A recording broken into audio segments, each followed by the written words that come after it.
ಒಂದೇ ರೀತಿಯ ಇಡ್ಲಿ, ದೋಸೆ, ಉಪ್ಪಿಟ್ಟು, ಚಿತ್ರಾನ್ನ ಈ ಒಂದು ಗಳನ್ನ ತಿಂದು ತಿಂದು ಬೋರ್ ಆಗಿದ್ರೆ ಇದು ಹೊಸ ವಿಧಾನ, ಹೊಸ ತಿಂಡಿ ಅಂತಾನೆ ಹೇಳ್ಬೋದು. ಪ್ಲೀಸ್ ಒಮ್ಮೆ ಟ್ರೈ ಮಾಡಿ.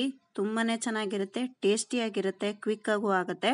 ಬನ್ನಿ ಹೇಗೆ ಮಾಡೋದು ಅಂತ ನೋಡೋಣ. ಹೆಲೋ ಎವ್ರಿವನ್, ಎಲ್ಲರೂ ಹೇಗಿದ್ದೀರಾ? ಎಲ್ಲರೂ ಚೆನ್ನಾಗಿದ್ದೀರಾ ಅನ್ನೋದು ನನ್ನ ಭಾವನೆ. ಯಾರಿಗಾದ್ರೂ ಹುಷಾರಿಲ್ಲ ಅಂದ್ರೆ ಟೈಮ್ ಸರಿಯಾಗಿ ಊಟ ಮತ್ತೆ ಮೆಡಿಸಿನ್ ತಗೊಳ್ಳಿ, ಬಹಳ ಬೇಗ ಹುಷಾರಾಗ್ತೀರಾ.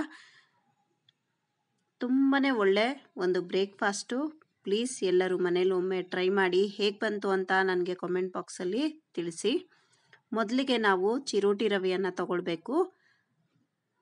1 ಕಪ್ಪು ನಾವು ಚಿರೋಟಿ ರವೆಯನ್ನು ತಗೊಂಡಿದ್ರೆ ಅದಕ್ಕೆ 1.5 ಇಂದ 2 ಕಪ್ಪಷ್ಟು ಮಜ್ಜಿಗೆನ ಸೇರಿಸ್ಕೋಬೇಕು. ಮಜ್ಜಿಗೆ ಅಂದರೆ ನಾವು 1 ಕಪ್ಪು ಮೊಸರು, 1 ಕಪ್ಪು ನೀರು ಎರಡನ್ನೂ ಸೇರಿಸಿ ಮಜ್ಜಿಗೆ ಕಡಿದುಕೊಂಡು ಹಾಕೋಬೋದು. ಇದಕ್ಕೆ ರುಚಿಗೆ ತಕ್ಕಷ್ಟು ಉಪ್ಪು, ಇಷ್ಟನ್ನು ಹಾಕಿ ಮಿಕ್ಸ್ ಮಾಡಿ ಒಂದು 10 ನಿಮಿಷ ಆದರೂ ಇದನ್ನು ನಾವು ನೆನೆಲಿಕ್ಕೆ ಬಿಡಬೇಕು. ರವೆ ಸ್ವಲ್ಪ ಕುಡಿದು ದಪ್ಪ ಆಗುತ್ತೆ. ದಪ್ಪ ಆದ ನಂತರ ನಾವು ಮುಂದೆ ಮಾಡೋಣ. ಈಗ ಇದು 10 ನಿಮಿಷ ಆಗಿದೆ. ಇದಕ್ಕೆ ಹಸಿಮೆಣಸಿನ್ಕಾಯಿ ಪೇಸ್ಟು, ನಂತರ 1 ರಿಂದ 1.5 ಸ್ಪೂನಷ್ಟು ಅಡುಗೆ ಎಣ್ಣೆ ಮತ್ತು ಇದಕ್ಕೆ ಅರ್ಧ ಸ್ಪೂನಷ್ಟು ಸಕ್ಕರೆ, ಇದಿಷ್ಟನ್ನು ಸೇರಿಸ್ಕೊಂಡು ಮತ್ತೆ ಇನ್ನೊಂದು ಮಿಕ್ಸ್ ಮಾಡಿ ಸೈಡಲ್ಲಿ ಇಟ್ಕೊಳ್ಳೋಣ.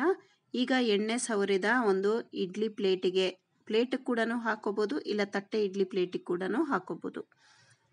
ಮೊದಲಿಗೆ ನಾವು ನೀರನ್ನು ಕಾಯ್ಲಿಕ್ಕೆ ಇಟ್ಕೊಂಡಿರಬೇಕು ಇಡ್ಲಿಗೆ. ಇದು ನಾವು ಇನೋ ಹಾಕಿ 1 ಪ್ಯಾಕೆಟ್ ಇನೋ ಬೇಕಾಗತ್ತೆ ಈ ಮಿಶ್ರಣಕ್ಕೆ. 1 ಪ್ಯಾಕೆಟ್ ಇನೋ ಹಾಕಿ 1 ಸ್ಪೂನಷ್ಟು ನೀರು ಸೇರಿಸಿ ಕ್ವಿಕ್ಕಾಗಿ ನಾವು ಮಿಕ್ಸ್ ಮಾಡ್ಕೋಬೇಕು. ಅತಿಯಾಗಿ ಗೊಟಾಯಿಸ್ಲಿಕ್ಕೆ ಹೋಗಬಾರ್ದು.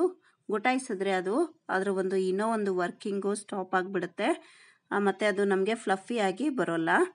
ಇದಕ್ಕೆ ನಾವು ಒಂಚೂರು ಕಲರ್ಗೋಸ್ಕರ ಖಾರದ ಪುಡಿ ಮತ್ತು ಕಾಳು ಮೆಣಸಿನ ಪುಡಿಯನ್ನು ಉದುರಿಸಿ, ಯಾಕಂದರೆ ಕಲರ್ ತುಂಬ ಚೆನ್ನಾಗಿರುತ್ತೆ, ಒಂದು ರೀತಿ ಅಟ್ರಾಕ್ಟಿವ್ ಆಗಿರುತ್ತೆ. ಈಗ ಇದನ್ನು ನಾವು ಮೀಡಿಯಮ್ ಉರಿಯಲ್ಲಿ 10 ನಿಮಿಷ ಇದನ್ನು ನಾವು ಬೇಯಲಿಕ್ಕೆ ಬಿಡಬೇಕು. ಯಾವಾಗಲೂ ಒಂದೇ ರೀತಿ ಸೇರಲ್ಲ ಅಲ್ವಾ, ಏನಾದರೂ ಹೊಸದು ಬೇಕು ಅಂತ ಅನಿಸ್ತಾ ಇರುತ್ತೆ.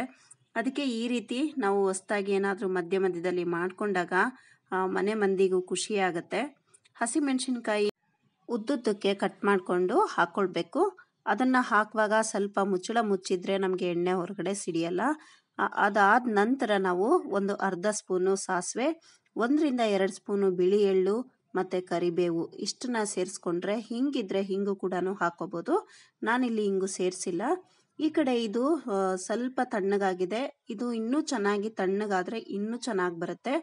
ಆಮೇಲೆ ಇಲ್ಲಿ ಒಂದು ಟಿಪ್ಪು, ನಾವು ಮಜ್ಜಿಗೆನ ಯೂಸ್ ಮಾಡುವಾಗ ಮೊಸರು ಸ್ವಲ್ಪ ಹುಳಿ ಇದ್ದರೆ ಇನ್ನೂ ಚೆನ್ನಾಗಿ ಬರುತ್ತೆ. ಮತ್ತು ರವೆ ಕೂಡ ಅಷ್ಟೇ, ನಮ್ಮ ಹತ್ರ ಚಿರೋಟಿ ರವೆ ಇಲ್ಲ ಅಂದರೆ ರವೆಯನ್ನು ಒಂಚೂರು ಮಿಕ್ಸಿ ಮಾಡ್ಕೊಂಡ್ರಾಗ ನಮಗೆ ಚಿರೋಟಿ ರವೆ ರೆಡಿ ಆಗುತ್ತೆ. ಇಷ್ಟು ಮಾಡಿಕೊಂಡ್ರೆ ಎಲ್ಲನೂ ಮನೇಲೇ ಇರುತ್ತೆ ಅಲ್ವಾ, ಕ್ವಿಕ್ಕಾಗಿ ಹೊಸ್ದಾಗಿ ಏನೋ ಒಂದು ಬ್ರೇಕ್ಫಾಸ್ಟು ಮನೆ ಮಂದಿ ಎಲ್ಲ ಖುಷಿಪಟ್ಟು ತಿಂತಾರೆ. ತುಂಬ ಚೆನ್ನಾಗಿತ್ತು. ನಾನು ಇನ್ನೊಂದು ಚೂರು ಇದನ್ನು ತಣ್ಣಗಾಗಲಿಕ್ಕೆ ಬಿಡಬೇಕಿತ್ತು, ಅರ್ಜೆಂಟಲ್ಲಿ ತೆಗೆದ್ಬಿಟ್ಟೆ, ಲೇಟ್ ಆಗೋಯ್ತು ಅಂತ ನೋಡಿ, ಹಾಗಾಗಿ ಕೆಳಗಡೆ ಬಿಟ್ಕೊಂಡಿರಲಿಲ್ಲ. ಮಾತ್ರ ಸಾಫ್ಟಾಗಿ ತುಂಬ ಚೆನ್ನಾಗಿರುತ್ತೆ. ಮೊಸರು ಇಲ್ಲಿ ಹುಳಿ ಇದ್ದರೆ ಟೇಸ್ಟ್ ಕೂಡ ಸಖತ್ತಾಗಿರುತ್ತೆ. ನೋಡಿದ್ರಲ್ಲ, ರೆಸಿಪಿ ಎಲ್ಲರಿಗೂ ಇಷ್ಟ ಆಯಿತು ಅಂತ ಭಾವಿಸ್ತೀನಿ. ಪ್ಲೀಸ್ ಇಷ್ಟ ಆಗಿದ್ರೆ ಲೈಕ್ ಮಾಡಿ, ಸಬ್ಸ್ಕ್ರೈಬ್ ಇನ್ನೂ ಮಾಡಿಲ್ಲ ಅಂದರೆ ಪ್ಲೀಸ್ ಸಬ್ಸ್ಕ್ರೈಬ್ ಮಾಡಿ. ಯಾರೆಲ್ಲ ಸಬ್ಸ್ಕ್ರೈಬ್ ಮಾಡಿ ಸಪೋರ್ಟ್ ಮಾಡ್ತಾ ಇದ್ದೀರಾ ಅವರಿಗೆಲ್ಲ thank you so much. Friends ರಿಲೇಷನ್ಸಿಗೂ ವಿಡಿಯೋನ ಶೇರ್ ಮಾಡಿ. Thank you for watching. Have a nice day. Take care. Bye bye.